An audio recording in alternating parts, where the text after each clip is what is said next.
Briefing meeting, and it's the first online, so put your best smiles on for our ratepayers. Thank you. So I hand this over to Gavin to do the presentation. Mr. Dawson, Gavin Dawson. Right, so I'll just get my presentation up.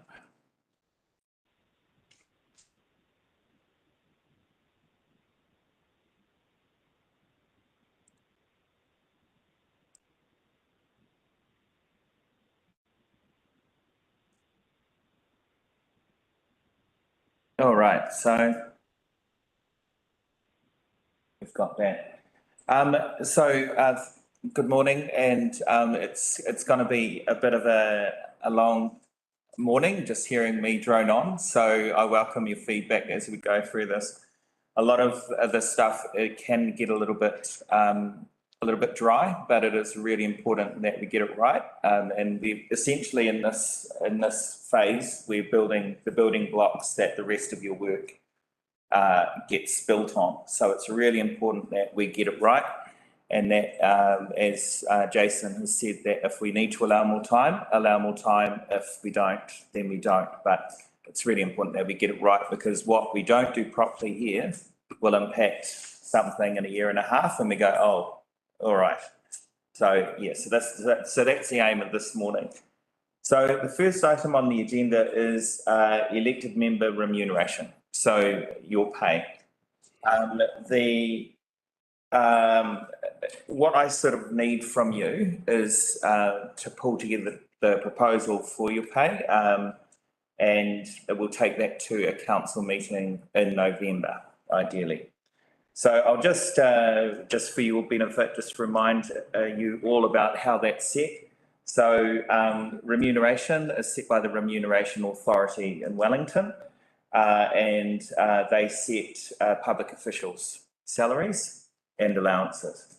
The mayor's salary is fixed and set by the authority, so the council doesn't choose what that rate is, and that's automatically adjusted for that. So what's in the determination, which was an attachment, one of the attachments, is fixed for this financial year and adjusted with CPI at the end of the other financial year.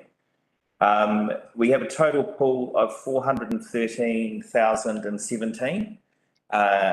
Point, I think it was like 887 or some figure like that, and that has to be all be used, even the point, and it makes it quite fun for me when I'm trying to do the final figures.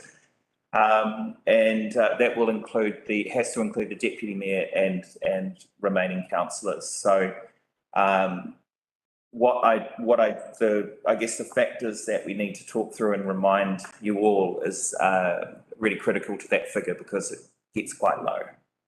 You know, the public think you work full time and they think you earn $1 million, but in reality it's quite different, and it is considered a part-time role, but the reality of that's quite different, and our 3 returning councillors will recognise that. So that's the view of the regulator in terms of that. So that's why there isn't any more money in the pocket. And we're required to give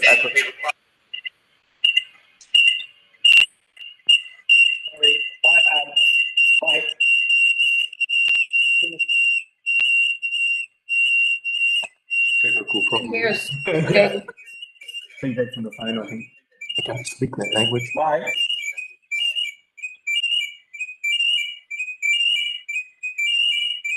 think it's Councillor Howard's doing the phone. It's being recorded as well, isn't it? That's a new one. this microphone on us. Oh.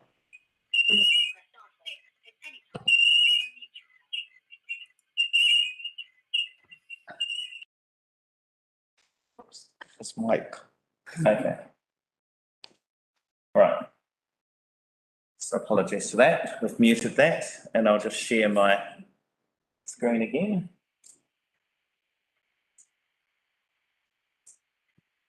Is Mike? So, the allowances are all made, also set by the authority. So that includes childcare allowance, mileage, and communications ICT amount as well. And that's also included in the, sorry, one moment. Hi, people coming in online. Can you please mute your mics, please, or your phones? Thank you. Yeah, so that document, that determination is really, really important, but, and it is quite wordy and it is structured typically how the Parliamentary Council Office like to. So we also have a policy that we follow that up with. Back to the point that you were making about allowances, and Yep. so does that come from the, and then you didn't finish the sentence. That comes from the authority as well. Okay, and separate from the 413. Yeah, that's additional too. Yeah. But we also have a policy as well, a expense policy, which we supplement that with, because the determination provides the minimum and then councils have the choice to provide extra. Yeah. So we'll get to the pool. Is there any questions actually before we get to that? So would you be giving us a list of those allowances or whatever to read? What is it? Of the what, sorry? Of the allowances provided by the RA? Yeah, Give us any details on that. yes, they're all included in the determination, but we'll also be updating the policy. Yeah. So the determination was as attachment to that report. Yeah, just for clarity, yeah. Yeah. Thank you. All right, so what we need to get is some feedback on the deputy mayor's salary, well, the structure, firstly. So in the report, we put in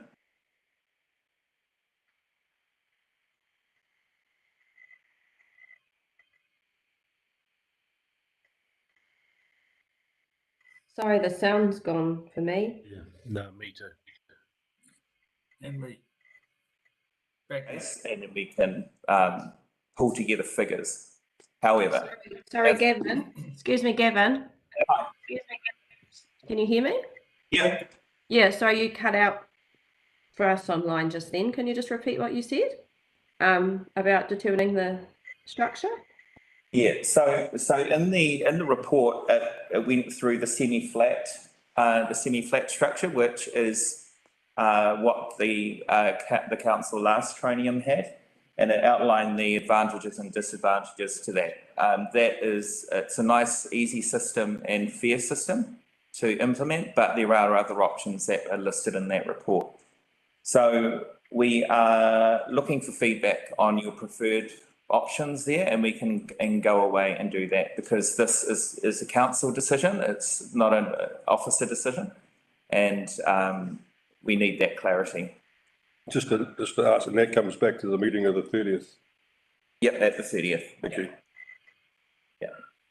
So that's really the key information, and also the structure and the amounts is what we're looking for, a range of amounts. So that is that presentation. So I'm open to questions, discussions, ideas.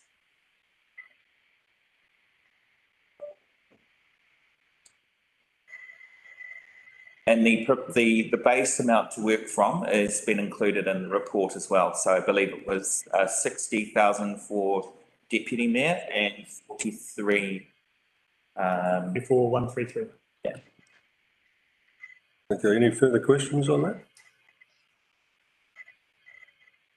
Okay, can we move on to the elected member code of conduct? Is that what you're going to next, Gavin? But firstly, can I just get some clear direction from the elected members on the amount and the approach that they want? Is it- Shall we decide it today? No. This is where we. Okay, I'll start with Erin Wilson since she's on that. Thank you, Mr. Mayor. Yeah, I suppose my direction is I'm keen on what's being proposed. The feedback that I received when I joined council last training was the term before that was on a more of a structure where you earned more if you chaired meetings and less if you didn't. And some elected members were only earning something like $27,000 a year, but we're really doing just as much work. That was the feedback that I received, the discussion that we had then. Having been on this last term, yeah, I just think it's the fairest way to remunerate the work that we do. We'll all get sort of a similar. Well, some of us even more actually. Some of us who are seen as representing the whole district, even though we all are, will probably receive even more inquiries and seeking assistance from the community. But we all have to read our agendas. We all have to come to these briefings and meetings. Like we're all doing the same workload and should be doing a similar workload. So I think that the pay structure should be similar as well. But obviously the deputy mayor should be earning more than the other elected members because they have extra responsibilities, especially when the mayor is unavailable for any reason. Those are my thoughts. Thanks. Thank you. Councillor Vincent. Yeah, well, thank you, Mr. Mayor. Erin pretty much said it for me too, like having had the experience of gone through in the last term that what the previous mayor endeavoured to do was to spread the workload equitably between the members. And if while the structured part of it might be the same, or like you can spread that jam as evenly as you can, but that's only part of the story because there's the unstructured stuff in terms of dealing with constituent inquiries and so on and following up matters of interest in that space. There's no way of controlling that or evening that out. So it's just that's the luck of the draw. And I think simpler is better. And I'm not aware of any discontent about the way that the system worked last time. So I guess as long as the mayor's done his job of spreading that jam evenly in terms of the structured part of it, then I think that's the simplest way forward. And certainly,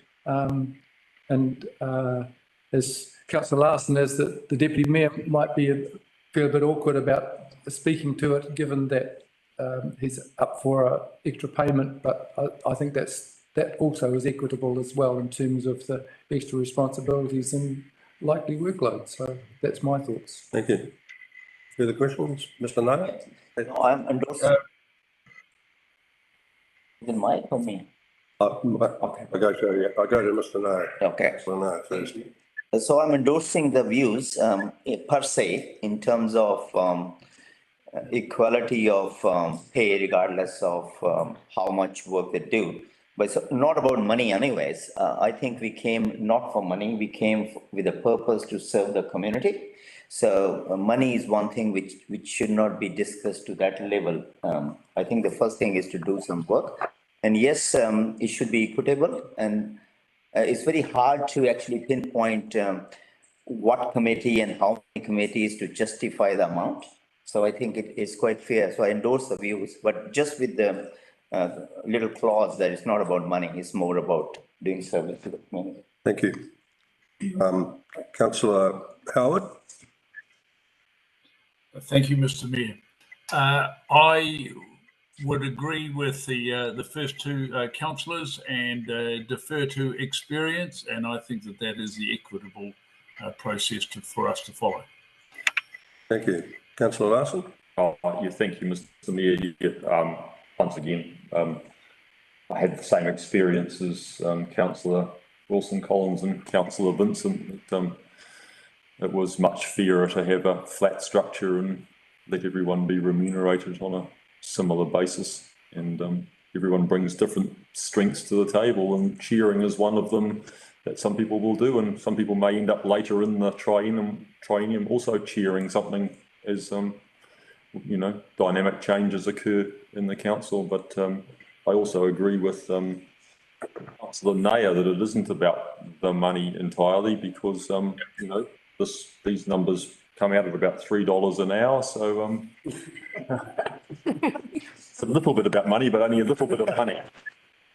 Thank you for your comments. I'd like to round it up by just saying that we've had COVID, of course, that's interfered in the last week. I had to ring around last night to complete my requests of councillors for their committee positions. And I'd have to say that I've worked really hard on trying to spread that evenly between you all. And obviously, experienced councillors, I thank you for the fact that you will probably be a little bit loaded up while the rest of the councillors and probably your mayor, Catherine.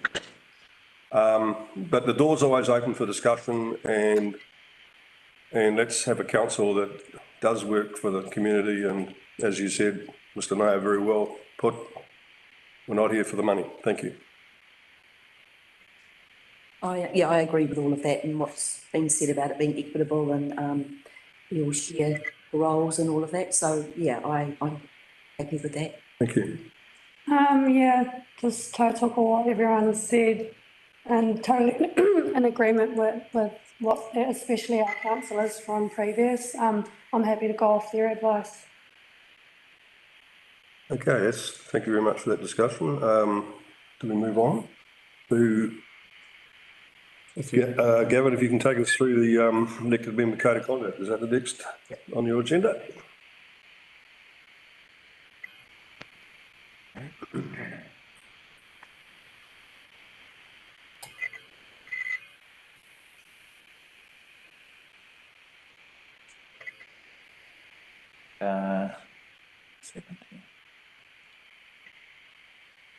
So I'll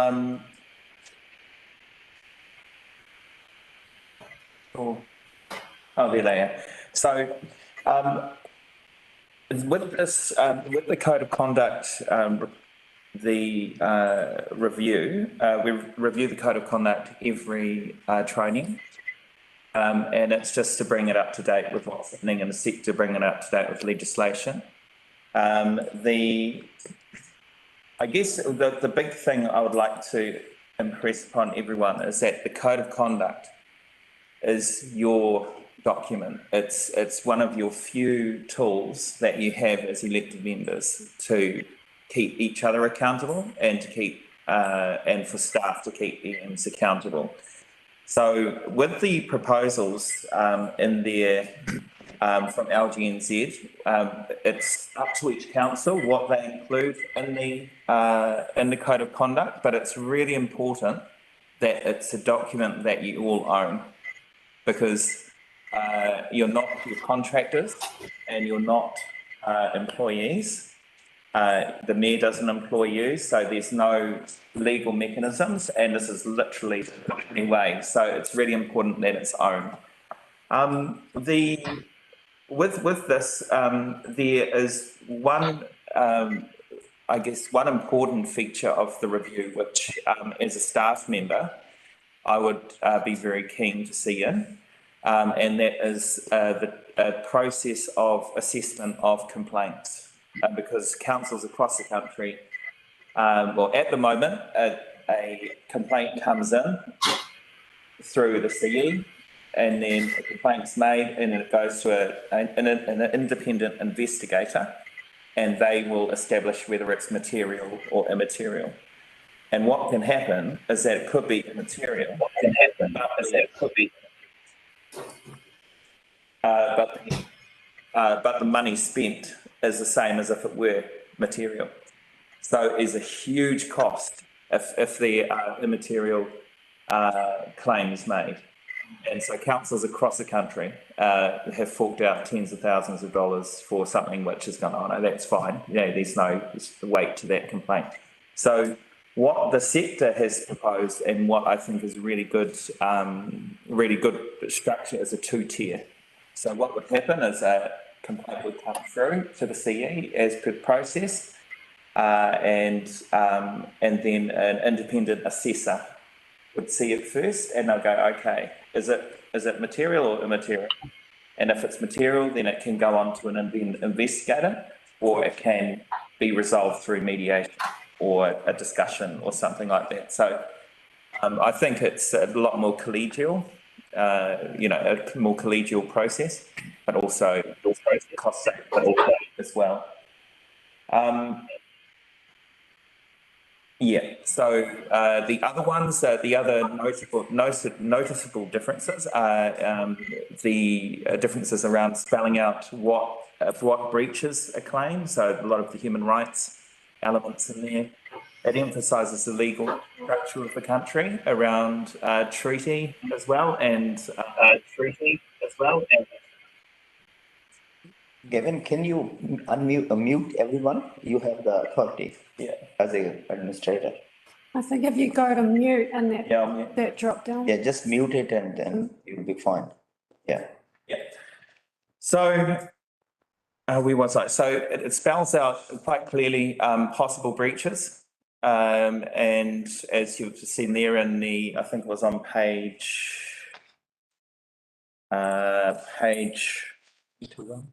16, sorry, page 6 of the attachment A. So it's a long document and hopefully you got to read it in detail, but it's staff recommendation that what is being proposed by the sector is robust and I guess it will future-proof council in that regard, and also noting that it's a template and we can fit it to suit our needs. So if I can just throw a couple of thoughts in from me. Don't underestimate the importance of this document. This document is incredibly important as a foundation stone for how you as elected members operate together and with staff and with the community. So I just don't want you to overplay I just want you to understand the importance of it. It's a foundation document. It's really key. But of course, the whole point of a code of conduct is hopefully we don't need to get into that space where we have to use it. But if we have to use it, it has to be robust, rigorous, and it has to be clear to everybody the process around it. Okay? So if I just before you go, Councillor Vincent, sorry. Just to talk to the two-step process. So Gavin's quite adequately explained that to you. There is significant cost with a single-step process, and it's a more practical way of dealing with it. It's up to the chief executive to find a assessor to start with to assess the complaint in the first place before we move into a formal investigation. And that's the key difference to what it was like than the previous code of conduct. It's a mechanism to try and reduce the cost, have fairness and equity for people who make complaints or have made complaints about under that code. Yeah. The other aspect that Gav talked about is the binding or non-binding recommendation from an investigator. So in my professional view, making the investigator's recommendation binding is appropriate because it puts the council the council not part of the investigation, not part of all the mechanisms behind it, and you're entrusting this to an independent investigator who's a professional in this field. They make a recommendation to you. There's always a bit of a problem when it comes in front of a council whether or not that recommendation is binding or not. But it makes it hard for the council if you're in that situation, if you haven't been part of that process. So my recommendation to you, which is part of the template at the moment, is to make the recommendation binding. Remembering that the impacts are listed out in there, they're not huge, if I could say. But hand over to you. Okay, any questions on that?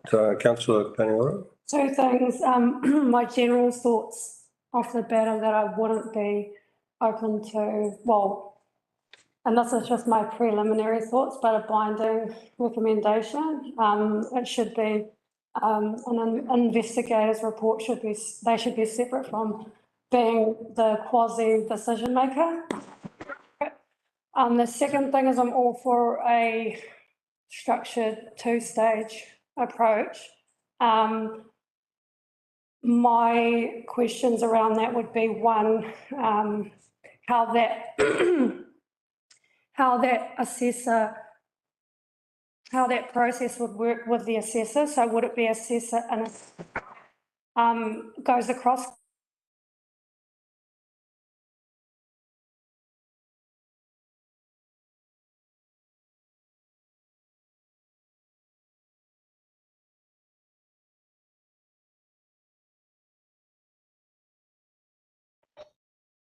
Then it probably wouldn't go to the next step. But we know with bullying that it's a pattern of behaviour.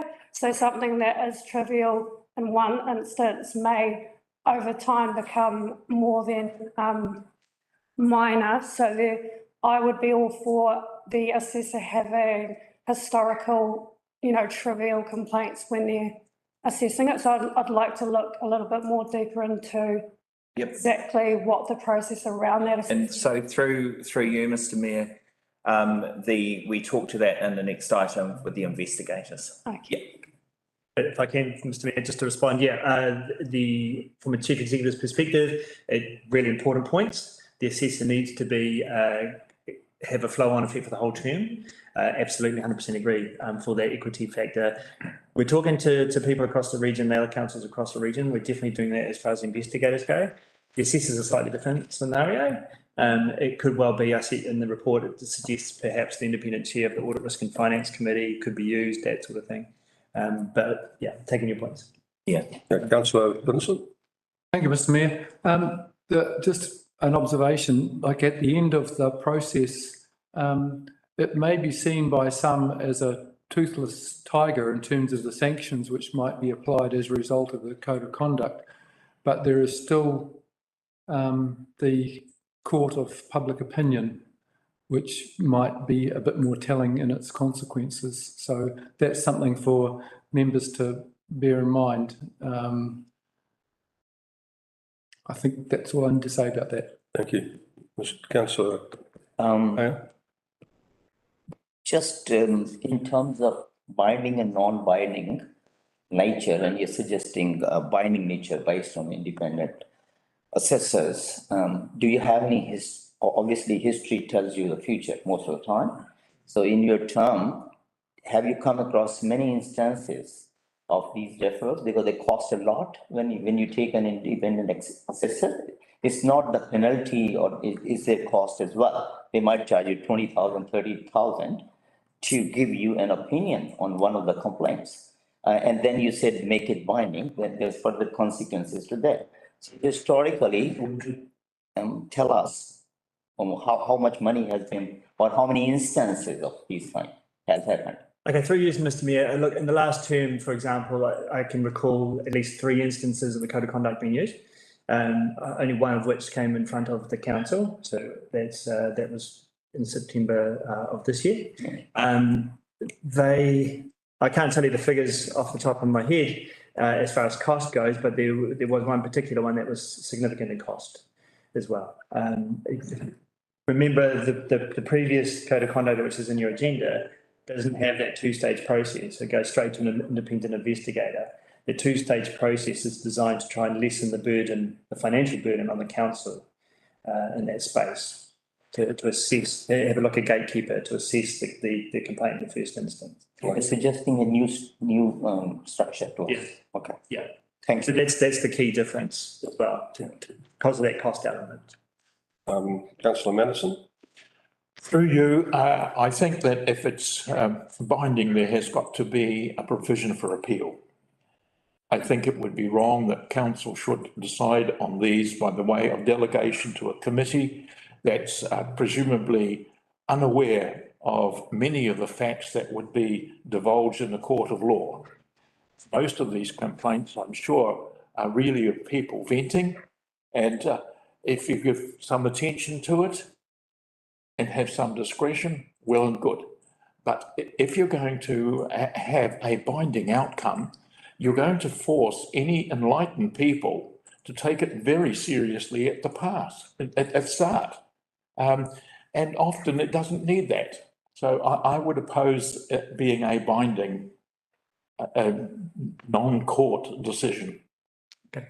Through you, Mr. Mayor, for me. So look, it's an option for you. I'm not saying, I'm just saying it's easier to have binding, I totally reflect what people are saying, and that's, that's your decision when it comes to the council to make, 100%. Can I just say, binding or not binding, there is no appeal rights under the code of conduct. So the investigator will make a recommendation if that's what you decide to you as a council. If something comes in front of you as a council, you then need to decide about those recommendations formally in a council meeting, and then that's your decision to make. Like Councillor Vincent said, there are a list of sanctions, shall we call them, in the code. They're not exhaustive at all. In fact, but what I'm hearing is that you would prefer to make that decision. But I just want to be clear, there is no appeal rights for a code of conduct. Yep. And they make that quite clear. Councillor Larson? Thank you, Mr Mayor. I sort of concur with the thrust of what Councillor Paniora was saying, and I think that we need to make sure that principles of natural justice are upheld in terms of impartiality. I'm not in favour of the chief executive being an initial decision maker in determining materiality on a claim, because there is a perception that the chief executive is linked to the staff or maybe to the mayor or whatever, and I think using independent investigator is the same way that we have an independent commissioner hearing an RMA objection to conditions, for example. I remember on stage one of the last terms, council tried to give delegated authority to the consents manager to determine objections. In effect, they would have been determining objections to the consents that they had themselves signed on. We need to make sure that there isn't any real bias or perception of bias in these situations. So I think we do need to farm these out, so to speak. I think that perhaps in the previous term there was one person linked to as a party to all of the code of conduct complaints. I may be wrong in that regard, but I think there was a bit of a pattern there. And hopefully we won't have to be using it nearly as much this term. So it's a good safeguard there. It protects staff and it protects elected members if there's improper behaviour. Hopefully we don't need to step into that, but I think if we do need to use it, then it does need to be seen to be impartial and actually be an impartial thing. As far as those findings being binding or not binding, my initial reaction is that I would like the independent investigator to make a recommendation to the whole of council, and that the final decision actually sit with the whole of council, not going to a committee. I think we should all own it if we do have that situation and have everybody involved. And as far as the versions are concerned, I would like to stick with our current code of conduct and make any minor amendments necessary to incorporate any changes in statute or any changes that need to happen around this investigator arrangement. Is that clear? Does that cover everything? Thank you, Councillor Larson. Yep. Councillor Williams? Yes, I agree with what Jonathan's just said, and yeah, I'm happy to keep the original code of conduct and then make amendments to that as to what people have spoken about today. It's clear, you read through it, it's worked well for the last 3 years, I think. So if we make amendments to that, it's a good template. Thank you. Councillor Manderson? Through you, Mr Mayor. I think it's very dangerous if council starts to place itself in a position where it's representing the law. It's not qualified, it's not authorised, it's subject to all sorts of appeal. Have your recommendation. If you can't solve it by talking through it and whatnot, pass it on to the parties to take elsewhere. Thank you. Councillor Howard? Can you? Unmute, please. Unmute yourself, please. You can do it, Gavin. Gavin? He's good. Thank you, Mr. Mayor. Just for clarification, I may have missed this, but do we have a situation if a complaint is raised, and as you say, it goes to the CEO first? Should we have, or do we have a small subcommittee of councillors to work with the CEO to determine the severity or not before we go to the external parties?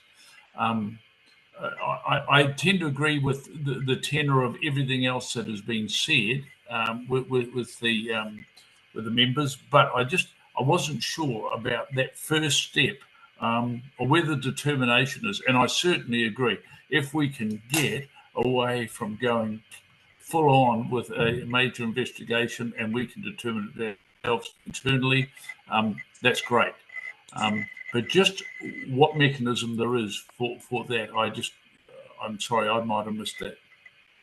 Through Mr. Mayor, the process would be that an independent assessor is appointed to test and assess the complaint first, and under the 2-tier, it would go to that stage first, and then if it is found to be material, then an investigator would be appointed to investigate the rest. So you do have that ability to check it, and they're both independent. The assessor's independent from the CE, and the independent assessor is independent from council.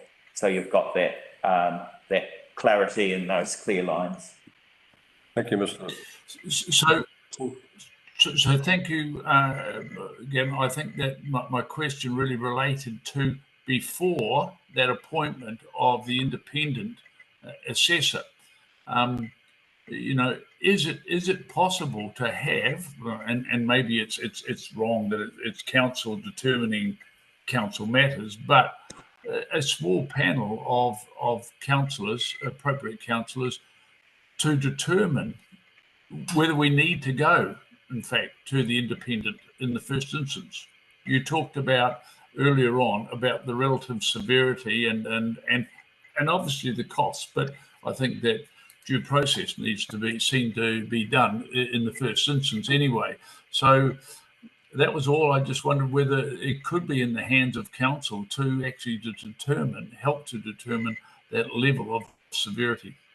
Can I say something about that? I think ultimately it does fall back to council, but the good thing that I see in here is you have an independent person, so you get rid of the emotion, and maybe it's a quicker way to nip things in the bud if you have issues. Maybe we can give it more thought, but it's worked for us in the past by the sounds of it. Can I have Councillor Lambeth, please? Yeah, sorry, I've been cutting in and out, so my apologies if I'm going to repeat any questions. The rights of the person whose a complaint's made against, so they get informed immediately when the complaint is made. If not, I feel there could be some issues there, but is that the case or not? Can we ask Mr. Dawson to reply? Through the Mayor, so what will happen is once a complaint is made, both parties are made aware of the complaint, and then the process is outlined of what will happen, and then interviews will happen and the process gets rolled out by the independent investigator.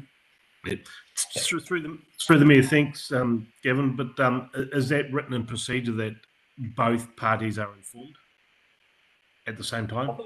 Yeah, so that is just part of the process, and to do anything different than that, I think, would be blatantly unfair, I think.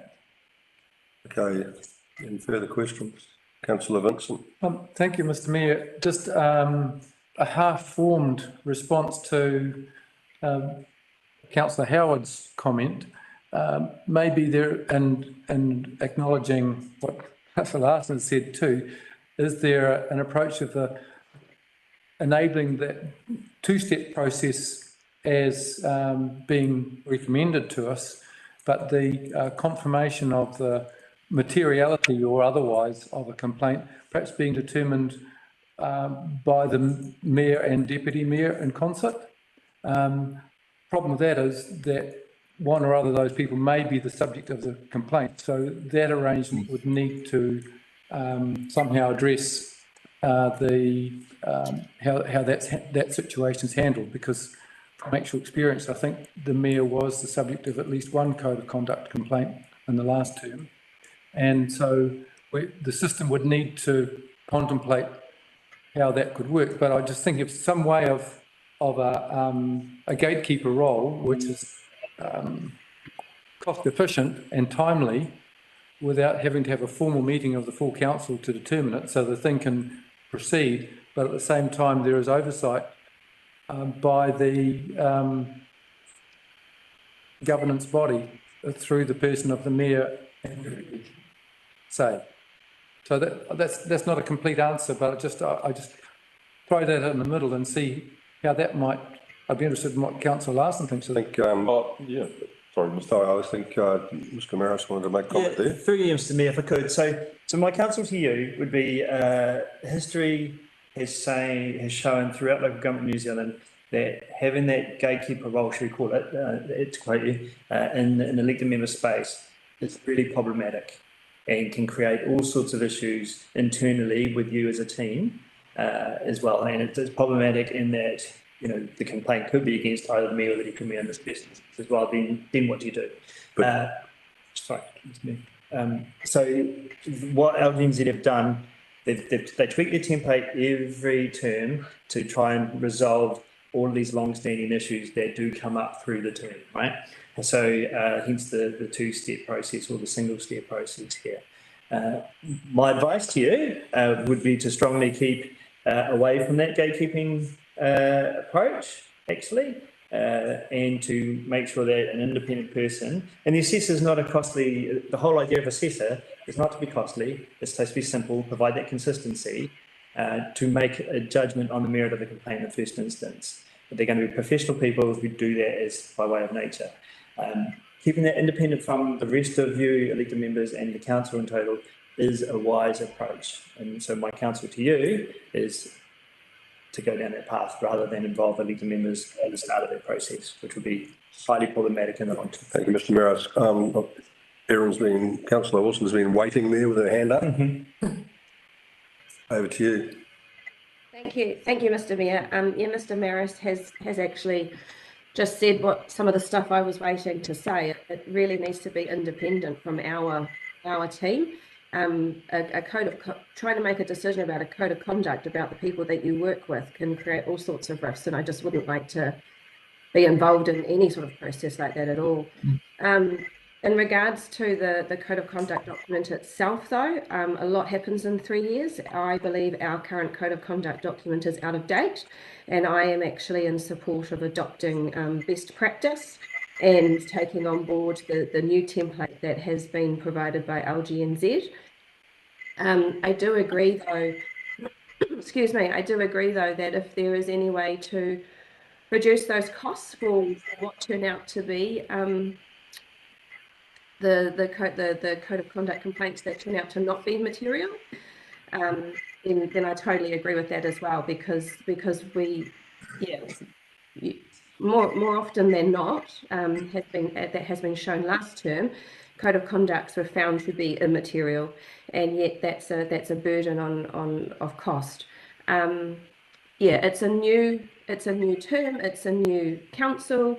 We've got a new CE coming. This code of conduct is so important to provide a safe space for us all to work together, and lays out the foundation of how that space will work and how we will work together. So I really impress upon adopting that new template and the importance of working well together for the next 3 years and keeping independent assessors and investigators for code of conduct. Thank you.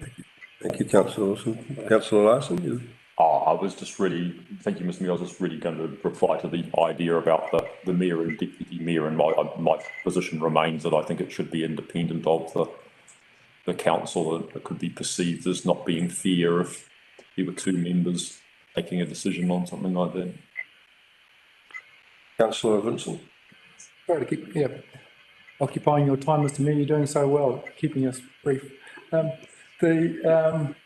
I just thinking, so imagining a scenario, I've had a complaint raised against me for wasting everybody's time, and that's referred then to an independent investigator who determines that, sorry, I'm the complainant in a code of conduct situation, and that gets referred to an independent investigator or an assessor, and their assessment is that it's not material, and I'm not happy about that.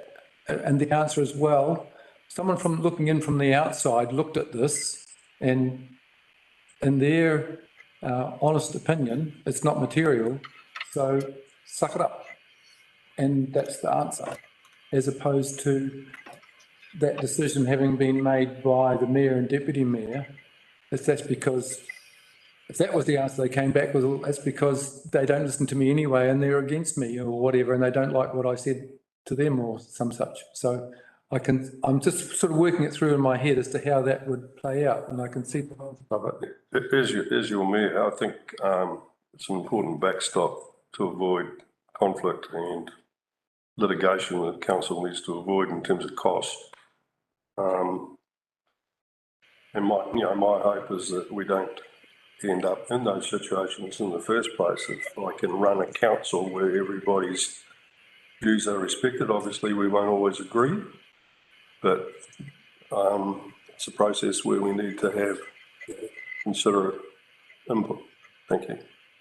Councillor Larson? Sorry, just to cover off on that, Mr. Mayor, Councillor Manderson has already sort of raised an avenue for people that aren't happy with an outcome, and that is that they can take their own civil action. Yeah. If they genuinely believe that their complaint has substantial merit, and everyone's free to do that as well. Sure. Thank you. Any further questions? I think the important thing that I'm gleaning out of all this is that council's role is essentially that of a facilitator. It shouldn't be a party to the transaction in its own self-interest other than getting it solved, which is to export it. Good. Thank you. Any further questions? Just a comment. Well, thank you, Mr. Mayor. Aaron made a good point in terms of the cost of this thing. I think if the CE takes the responsibility of making sure that not every other complaint is referred to independent assessor to keep the cost down, it's a significant role. And if you think CE will be taking that role, whereby the costs are kept low, yes, I'm in favor of it. Yeah. Thank you. Mr. Mayor, do you mind if I jump in there? Sure. So the strength of the process allows the cost to be kept down. The CE, effectively, the CE role, like elected members, is sidelined here. It is the initial assessor who's an independent person who will make that initial assessment and then move to an independent investigator if required. So that additional step, the initial assessment by the assessor, is the key to keeping the cost down. So by making that decision, you will keep the cost down, is what I'm saying.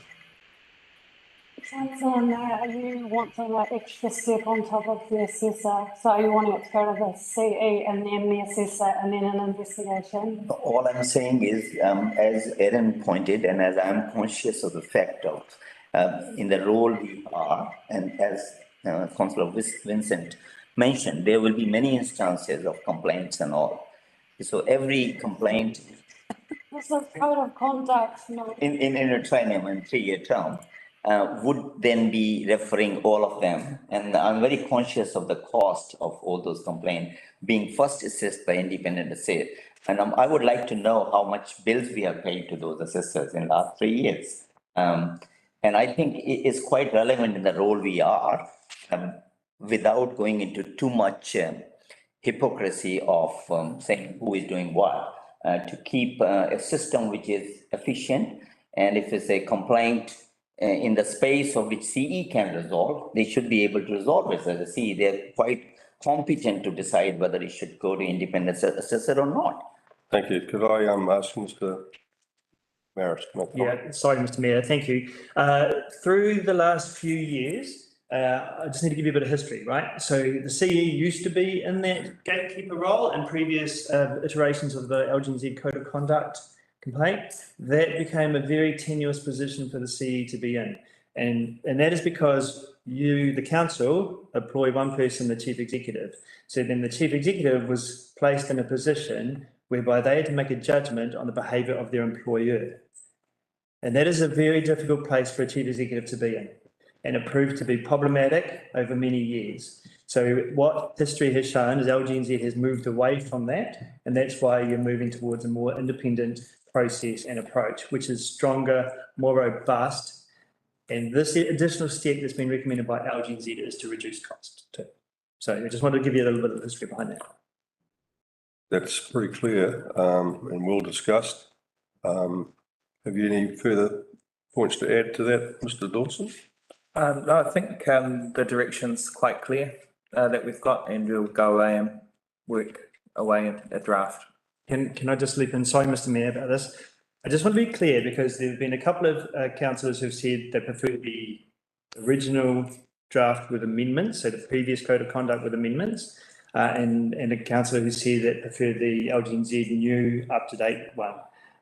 So I don't have a clear direction here, so we would have to probably bring in a two-step decision-making process to you, which would be something along the lines of accept the changes and then make a decision on the current or the new. We're probably going to have to do a two-step because I'm not getting a clear direction from you here, so you'll probably have to do that at a decision-making meeting. Okay, yeah, taken. Mr. Vincent? Thank you, Mr. Mayor. I guess this is where we start to tread into some quite a tricky area, which I banged on about in the previous term of council, about how a briefing session is not a decision-making meeting. And what our chief executive is asking us to do is to do something akin to making a decision. So I should think that the report back to council would be providing us with option A and option B, and the arguments in favour of option A being the new, in contrast to the current model with some modification. And I'm really comfortable with that. That was my understanding of the process you envisaged. Yeah, that's what I just outlined, Councillor Vincent. Yeah, so so I'm fine with it sitting as it is, and may the best team win. Thank you. One point, if I may, Mr. Mayor, just to wrap it up. When we bring this back to you, you'll see in the report the current code of conduct applies until 75%. A 75% vote is required to amend or change it. So when it comes in front of you, it'll be a 75% vote to amend or to say on that decision. That'll be on the agenda of a following meeting. Correct. Yeah. That's 8 out of 10. Thank you. Just for clarity. Okay, let's move on. Cool. If we may. So the code of conduct, independent investigators, and this ties into what we've been discussing with the code of conduct. This is the we're required to keep a list. So if a complaint was raised, then we have a approved list that council approved that we go to, or that we could possibly go to, and it's up to them if they take the case. We have gone on a regional list in the past because it's just better sourcing, and we know from other councils' experience whether an investigator was a quality one or whether others weren't so up to scratch. So it just adds that consistency across all the councils as well around that, trying to build up that threshold and that level of quality of assessment and quality of determinations and things like that. So this is a regular process that we go through every triennium. And so what we would normally do is we would put an expression of interest out to market, and then we would see who comes back, expressing an interest, and then we would just have a look at their credentials and their background. Because what we want to aim for in a list is a group that can, have the skills, a range of skills that can cover off on a range of topics, and ideally those that have local government experience as well. So that's what we're looking for, and that's why we do things across the whole region, because then we can pull together, those range of skills and experience. And if we don't have that range of skills and experience and a mix of those living inside and outside the region, then we can get into trouble. So, it might be a situation where we actually need someone out of region, out of Northland, to review the case, because, New Zealand is small, Northland's smaller in terms of connections. So that's what we would look at doing in terms of putting an expression of interest out, and then seeing who we get back, and then we come back to council to approve that list, because this is your code of conduct, and so you need to approve those assessors list, and so we provide CVs and profiles and things like that. So I guess I'm seeking direction on, informing you that that's the process that we would like to go through, and that's what we have done in the past, and as a region we will. We're due to have discussions with the governance units on the 9th of December. We will start talking through this in more detail now that our councils are all sworn in, and we're doing the same thing as we're doing today, building it up, and we can come back with a list, a proposed list for consideration by the council. Yeah. But it's important that we update it, because we've found at times, even midway through the term, where we've found that certain people on the list aren't practicing anymore, or they're not interested in doing it. So this is an opportune time to do that. Thank you. Are we ready to move on with any further discussion? All right.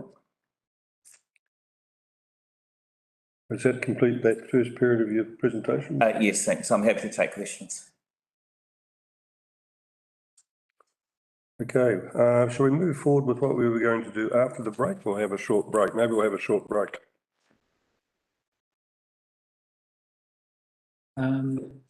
Just for clarification, Mr. Dawson has presented this item on independent investigators. Was that something that you wanted to draw a line under? We haven't had any discussion on that item. I don't know if there is anything to discuss. Okay, well, sorry about wanting to call the break then. Let's open it up for discussion. You had a comment to make? Not really? No, anyone else? A comment is a comment. I think there's a lot of stuff in here that we need to have further thought on, and obviously that's going to come through to the next meeting. It'll be on the agenda, so this is a good start, and we can get our heads around it. So I will call a short break. Yeah. 10 minutes, your worship? Yep, 10 minutes. Okay.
issue, not an issue, the next that Gavin needs to present is the standing orders review.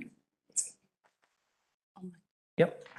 So now this is standing orders. So the rules for debate of governance meetings and committees, council and committees. I'll take you to, if you can go to attachment. It is attachment A, B. So it'll be attachment B. The standing orders guide. What was that? Sorry, I missed that. Yeah, so yeah, attachment B. Standing orders guide, and we'll start on page 9 of that attachment. Which document is that? Is that number 3 on the list? Third one off the Okay. Didn't say B on that. Page B or something. page 200. Agenda. Yeah, and then what you do? So there are some key questions that we need to work through, the first part, and then I'll talk to the changes between the 2019 current standing orders and the 2022 proposed draft. So the first question is, should members, and this is where we need to sort of get some direction from and get your sense of feeling about it, is the first question is, should members have the right to attend by audio or audio visual link?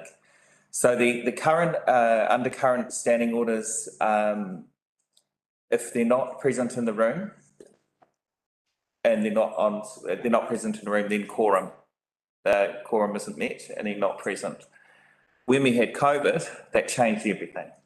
So then the pandemic notice allowed us to go online with video conferencing, and now we're just doing catch up with that. So the aim of allowing standing orders, allowing the right to attend by audio or video would allow for people to still attend as say councillors on screen are now. So that's something to consider as we go through in the change world. We've all got the technology, and it would make things easier from an organisational perspective and getting people to attend meetings and things. So so that's the first question to consider. Question 2 is, should mayors have a casting vote? Casting vote is an interesting one because there's sort of a feeling across the sector with officers and elected members that if a mayor needs to use their casting vote, something's happened because either the communication hasn't been clear, or there's some issues within the team, or in the last few councils I've worked at, where voting blocks could occur and the casting vote would be used, and it's really problematic. So it's asking you, if you've got a vote block and it's should the mayor use their casting vote to make the call? And that's something only you as a council can decide. So there's that question. So we'll go through the questions and then we can go back to having question and answer session. Mm-hmm.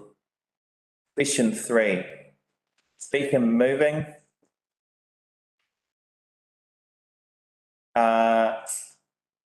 There are some slight changes to that. Oh, where are you? Sorry. Now that's how it refers to committees for that. So that would allow for options A, B, C into the committees. So you just have a read of that there. So there's that question.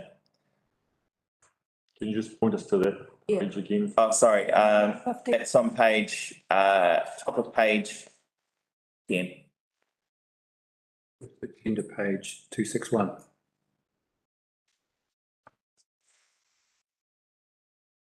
So if I can talk to that, Gary, to explain that a little bit better, I think, to be honest, no disrespect. So in standing orders, it gives you three options to debate here, A, B, and C. Okay, the default option is usually A, and that is engineered around council coming to a decision point.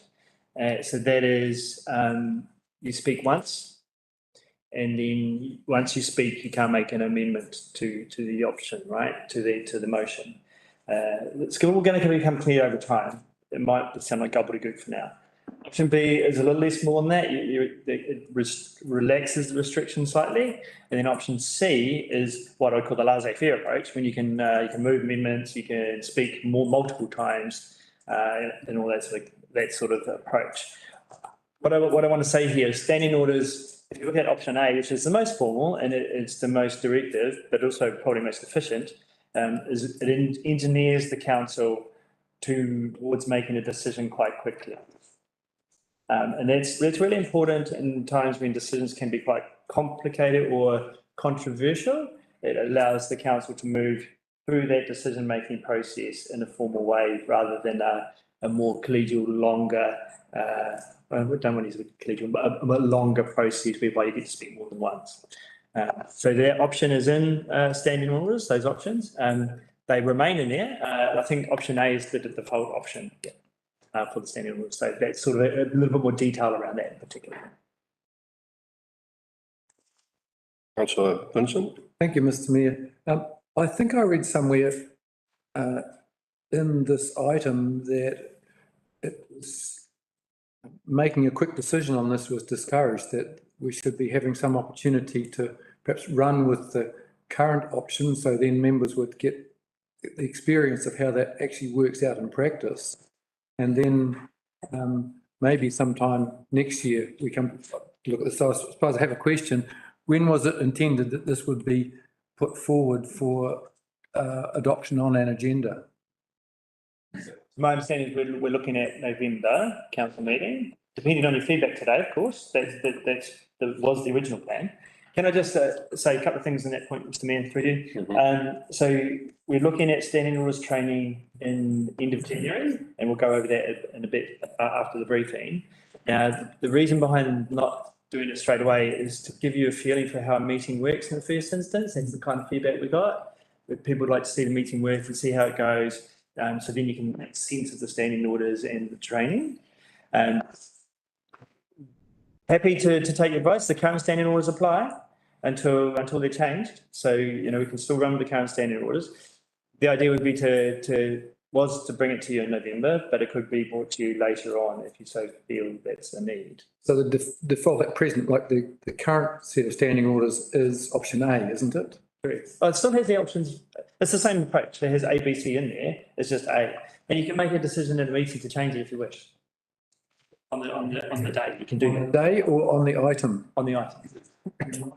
And one item I'll show you is the changes, and it does refer to that, and the change table, which will help the returning members as well, familiarise yourself on how it's different. Actually, could I also make a comment with your forbearance, Mr. Mayor, that the fount of all knowledge in relation to standing orders in the previous term is the person sitting next to you. Okay. Mr. Maris is our in-house expert and is called upon more than once, usually in a council meeting, for advice on how the standing orders apply to any individual situation. So I give that reassurance in terms of us continuing for now with the status quo, and you would have that guidance available to you in running a meeting. Councillor Larson. You've got two hands up in the virtual world, Mr. Mayor, and I would like to speak, but let them go first. Okay, who was first up there? Councillor Lambeth, will have you, eh? Yeah, mine doesn't relate to standing orders, relates to the casting vote. The way it was portrayed over there, what was it, a veto vote or is it a casting vote? And does the mayor have an initial vote in the process as well? Those are just 2 points I just want to clarify. So through the mayor, it's a vote to either pass or fail the decision. So if it's at a breaker, if it's a tiebreaker, they could use the vote to either carry it or lose it. Okay, so it's not a veto, it's just one vote. And has the mayor had a vote in the previous voting round? Or does he only have the right to vote if it's a casting vote? Yeah. It is in the current standing orders. Through you, Mr. Mayor, if I could. So in the current sorry, Councillor Lambeth, I'll answer your question. In the current standing orders, the mayor has a casting vote only in times of legislative timeframes, if we have to meet legislative timeframes. Now, an example of that would be to the end of the financial year in July, when you're adopting, for example, the annual plan. Say it's the 28th, 29th of June, then if it was a 5-5 vote and the mayor has an original vote already, then the casting vote would break that, and you have the ability to use the casting vote currently in that situation only. Yes, thank you. That makes it clearer. So he has initial vote, and then if it's tied, then he has a casting. Yes, thank you. Thank you. Councillor Howard. Thank you, Mr. Mayor.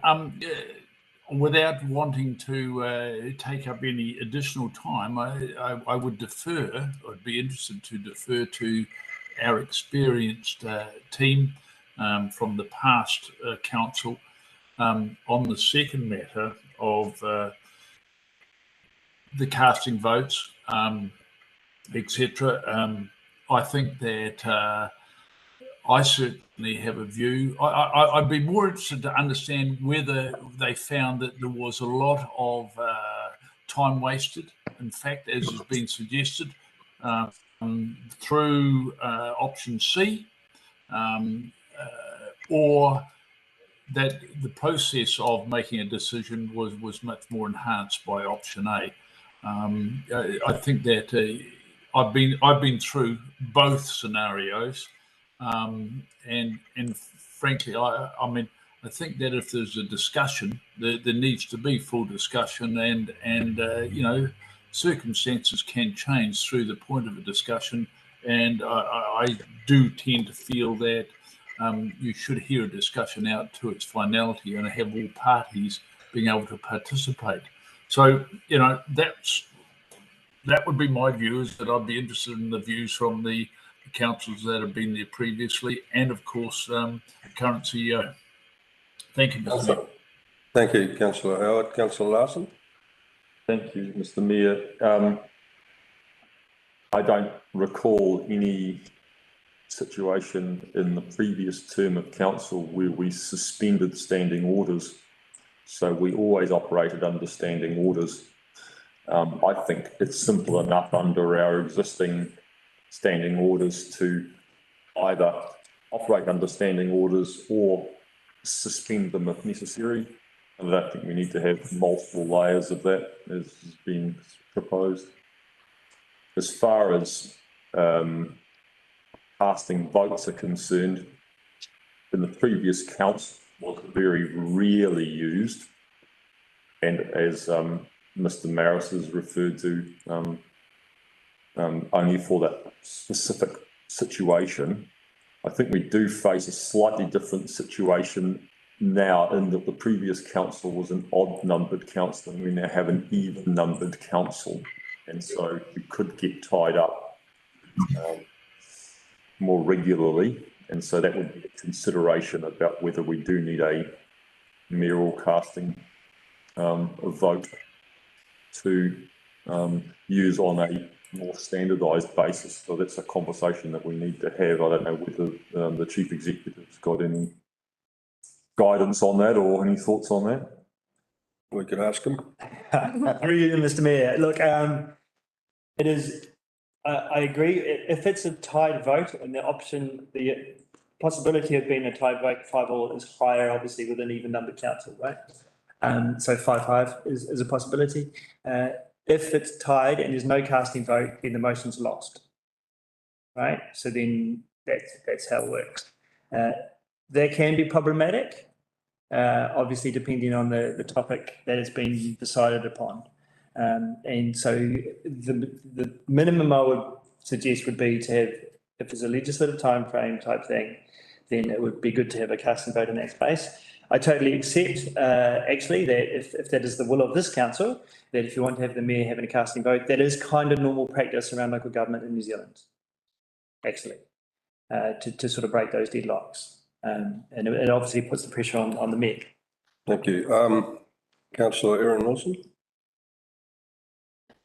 Thank you, Mr. Mayor. It's Wilson Collins, by the way. Oh, my mistake. No, that's all right. It's a mouthful.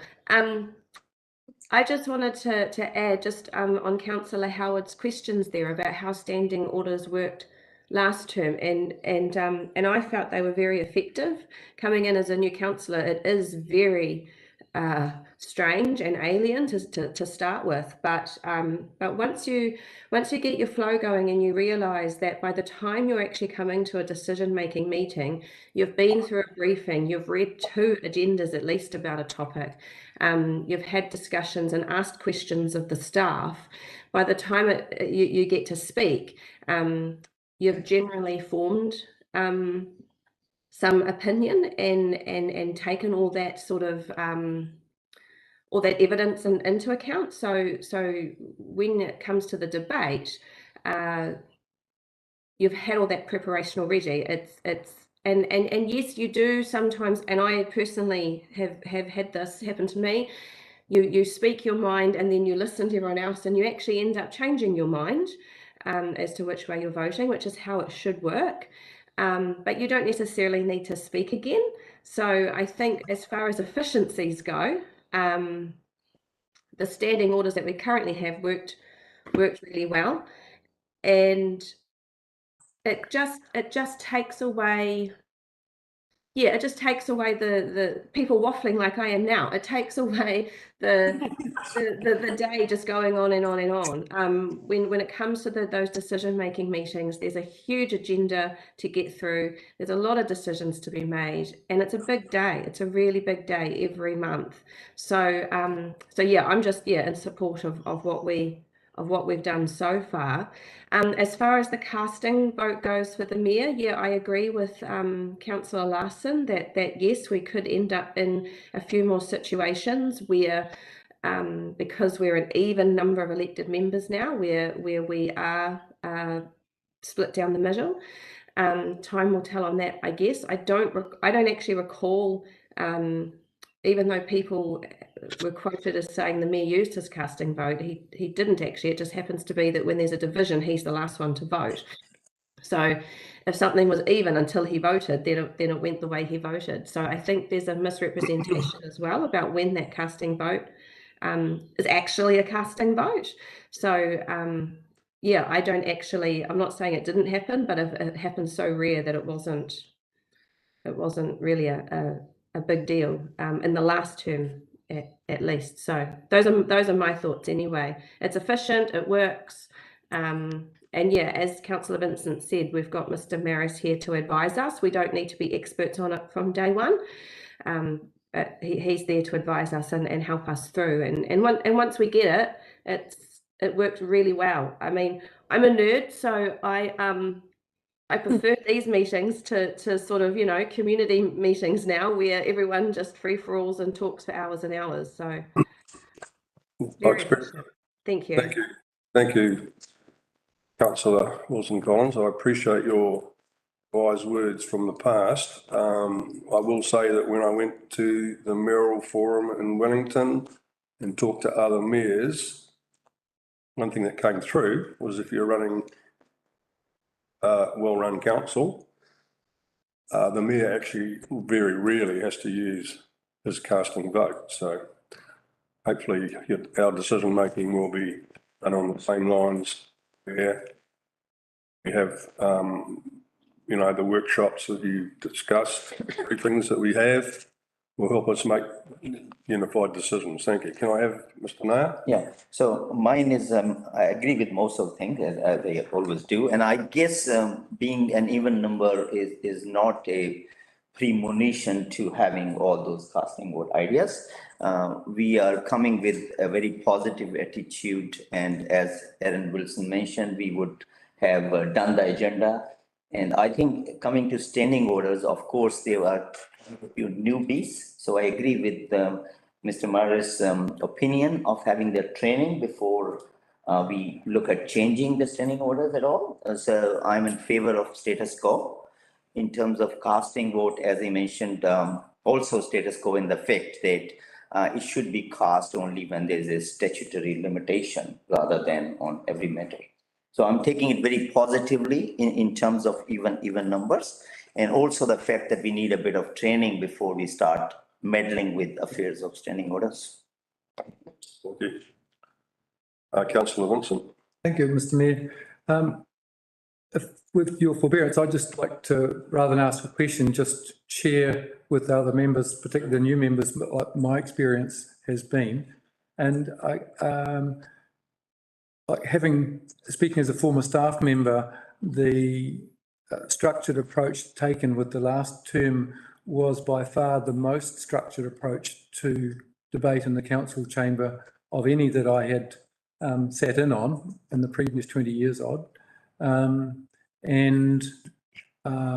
Which I found initially a bit sort of stultifying of actual debate, but to put a positive face on it, because I wouldn't like to disagree with Councillor Wilson Collins, that what it means is that you need to do your homework. You can't just, as you know, legends in the past hear of councillors opening the envelope for their agenda as they walk into the meeting. You just cannot get away with that. You have to do your homework. And part of it is through the briefing process. And what the general structure of things is, it's a two-stage thing. The first part is where there is a staff member who's presenting their report on the item, and that is the opportunity to ask questions. It's not the time for debate. That's just seeking clarification on the issue.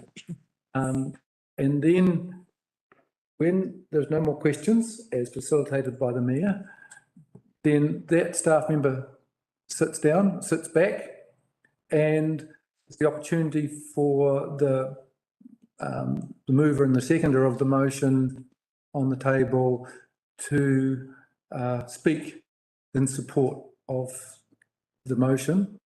And then there's further opportunity for the others to speak, and it is quite structured. So there have been times when I've actually written out what I wanted to say in full.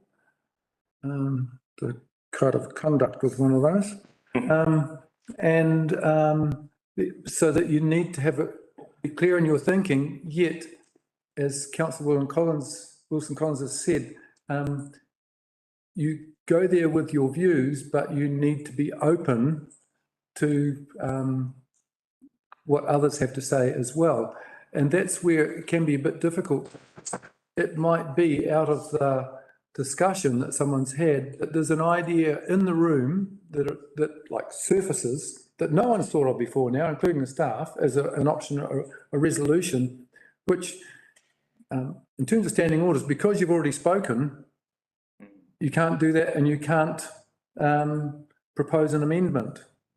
And that's where standing orders can be a bit of a barrier. But on the other hand, I fully acknowledge we could still be, debating till dark on item number 2 in the agenda, and we've got another 20 to go, sort of thing. So it's a question of getting the balance right. And if there was the option for the Mayor to exercise perhaps a bit more frequently than previously to suspend standing orders to enable a fuller discussion on an important matter where there was a solution was evolving and there was a need for more free flow of discussion, and also perhaps the need to actually go back to staff and ask a further question, but when they've been stood down. So that's where, if that was a lever that could be pulled on occasion, then it perhaps might be the right balance to things, that rather than a set piece battle as so often it can be.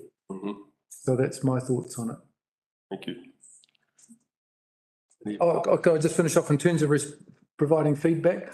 I think the answer about allowing online meetings is there.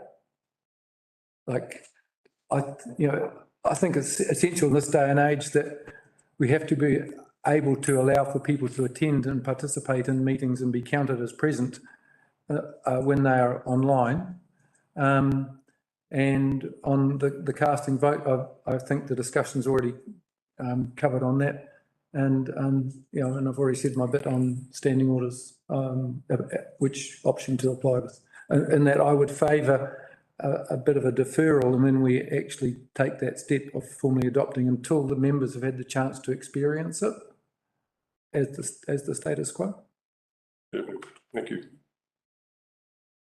Not that that's a decision. No. So we move on. I've got a hand up over there, Mr. Councillor Howard. Thank you again, Mr. Mayor. I just want to thank Councillor Wilson Collins and Councillor Vincent for those backgrounders, and that's great. I like that idea of the standing orders, being able to be changed as circumstances dictate. And certainly, for what it's worth, it's this day and age, it's a modern times. I think that any councillor who can't physically make it to a meeting, but is there online, is certainly acceptable and should be acknowledged as being present. There we go. Thank you. Certainly be able to go and play golf and Rarotonga and still participate, Mr. Howard. Those avenues are now open in our modern society. Thank you. Can we move on? Thank you. Oh, no. Another question from Mr. Howard, councillor. He's still got his hand up. Okay, any further questions, discussion? Move on. Mr. Mayor, if I could just wrap this up. So what I'm hearing is that what we'll do is we'll bring the standing orders back to you, but early next year. Yep. After you've had a couple of meetings and after you've had the training in late January. So you give a flavour for it and we'll bring that all back to you, yeah? So we'll definitely do that. Yep. Just to cover off, just briefly, I just need you to be clear on this because the world has moved along post-COVID, but the world has also gone a step backward post-COVID. So during COVID, the government had legislation that enabled all of our meetings to be held solely online. There were no restrictions about that. Now rescinded the pandemic notice, which means we can't do that. We have to have a quorum present. Now, that's 5 of you have to be in the room physically for a meeting to be constituted. The other 5 can attend electronically, but there's a process around that. So I just wanted to be clear on that. We do need 5 people physically in the room. You'll need to ask to attend electronically. That will be fine. Clear as mud. Thank you. Thank you. Okay, move through. Cool. So the final item on this agenda for today is the triennial agreement. At the beginning of each triennium, all 4 councils in Northland are required to develop essentially an MOU. Essentially what it is around how all 4 councils will work together. And what sort of a framework for our relationships to be formed on and function with, and what we will do, what we won't do. And it's a very straightforward, generally. In terms of the drafting, it was drafted, has gone through the previous mayoral forum and previous CE forum, but now we put this in front of you for review for this new triennium. Yes, so it's as attachment A to this, and it's, I'm happy to take questions.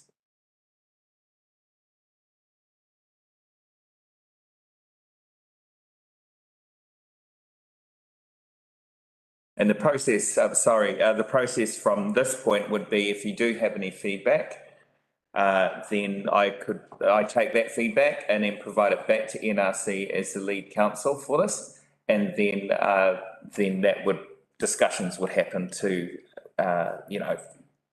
shape it for the next 4 councils. And then but there is a deadline, for, what was it, August, I think?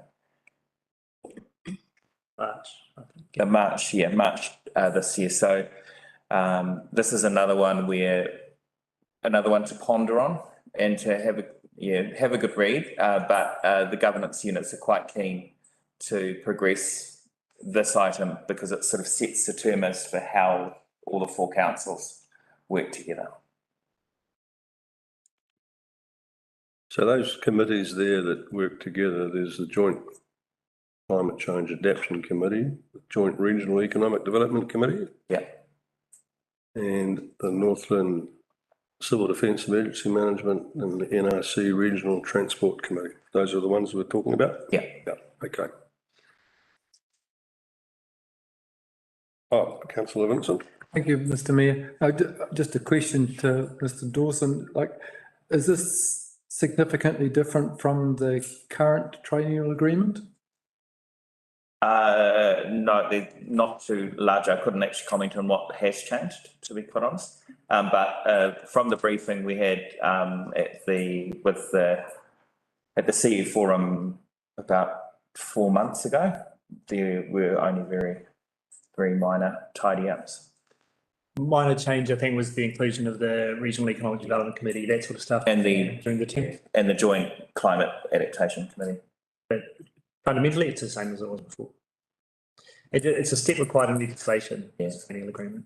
And the trick with it, sorry, councillor, is that, it can't be too prescriptive, like any MOU. It needs that flex to be able to make, deal with the situation without having to go back to redraft and re-adopt. So each council of the 4 councils providing feedback, then they make the decision to adopt, and then it's certified and stamped. Councillor Williams. Thank you, Mr Mayor. I just noticed on this document that Whangarei District Council isn't described to some of the points in here. So is that from last year? And could that change? It says they've basically opted out on a few. These, I just wondered what the process was with other councils, or obviously everyone tries to, sign the whole document. So is there ways to opt out of certain things for councils, or just wondered how that worked? So through you, Mr Mayor, if I could, the Whangarei District Council are not part of the Regional Economic Development CCO. So we Kaipara District Council, Far North District Council, Northland Regional Council went through a process in the last LTP to create a Regional Economic Development CCO, so that's Northland Inc, and be co-owners of that CCO. During that process, Whangarei District Council chose not to. They fund them in separate ways. They fund them way more than we do, for example, and chose not to have that CCO process yet. So that's the reason they're excluded in the Joint Regional Economic Development Committee, for example. So there are fundamental reasons behind why they're not doing that. So I just wanted to sort of... That's good, thank you. Speak, Mr Mayor. Thank you. Further questions raised? Councillor No? Just a clarification. So the draft agreement does include Whangarei District Council, right? Yes, they sign up to this as well. Yeah.